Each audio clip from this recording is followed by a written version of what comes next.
प्राणों को तारने वाली क्षमता के कारण आदि शक्ति गायत्री कहलाई। ऐत्रेय ब्राह्मण ग्रंथ में लिखा है कि जो ज्ञ अर्थात प्राण की रक्षा करती है वह गायत्री है। शंकराचार्य भाष्य में गायत्री शक्ति को स्पष्ट करते हुए कहा गया है कि जिस विवेक बुद्धि ऋतंबरा प्रज्ञा से वास्तविकता का ज्ञान होता है वह गायत्री है। गायत्री उस बुद्धि का नाम है जो अच्छे गुण व कल्याणकारी तत्वों से भरी होती है। उसकी प्रेरणा से मनुष्य का शरीर और मस्तिष्क ऐसे रास्ते पर चलता है कि कदम कदम पर कल्याण के दर्शन होते हैं। हर कदम पर आनंद का संचार होता है। हर क्रिया उसे अधिक पुष्ट, सशक्त और मजबूत बनाती है और वह दिनों दिन अधिकाधिक गुण व शक्तिवान बनता जाता है।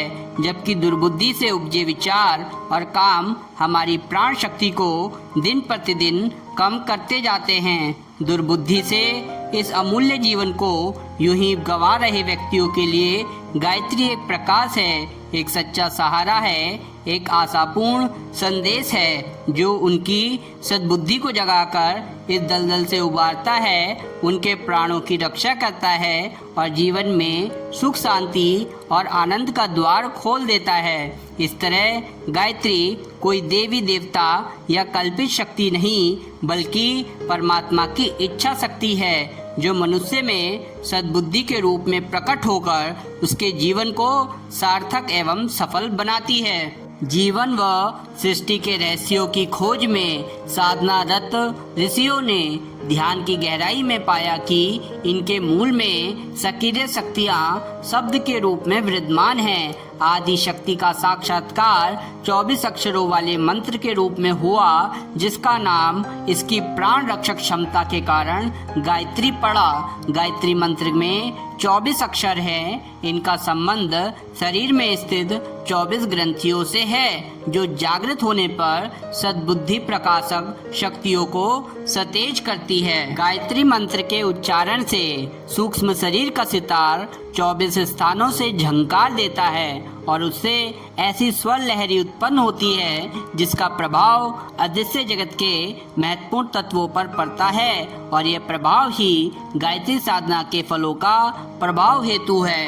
गायत्री कामधेनु है जो इसकी पूजा, उपासना, आराधना और अभिभावना करता है। वह समस्त अज्ञानों, अशक्तियों और अभावों के कारण उत्पन्न होने वाले कष्टों से छुटकारा पाकर मनोवांछित फल प्राप्त करता है। योग्य गुरु के पथ प्रदर्शन में की गई गायत्री साधना अभिष्ट लाभ पहुंचाती है। इन साधनाओं में सफलता प्राप्त करने के लिए भले ही थोड़ा बहुत अधिक समय व श्रम लगाना पड़े पर अन्य कष्टपूर्ण साधनाओं की उपेक्षा उन साधनाओं में जल्द ही सफलता मिलती है। योगी जनों का कष्ट साध्य लंबा मार्ग गायत्री द्वारा बहुत सरल हो जाता है और घर में रहते हुए गृहस्थ व्यक्ति भी वनवासी तपस्वियों जैसी सफलता प्राप्त कर लेता है। कष्टप्रद भव बंधन माया मोह की श्रृंखला से छुटकारा पाकर परम लक्ष्य को प्राप्त करना इस मार्ग से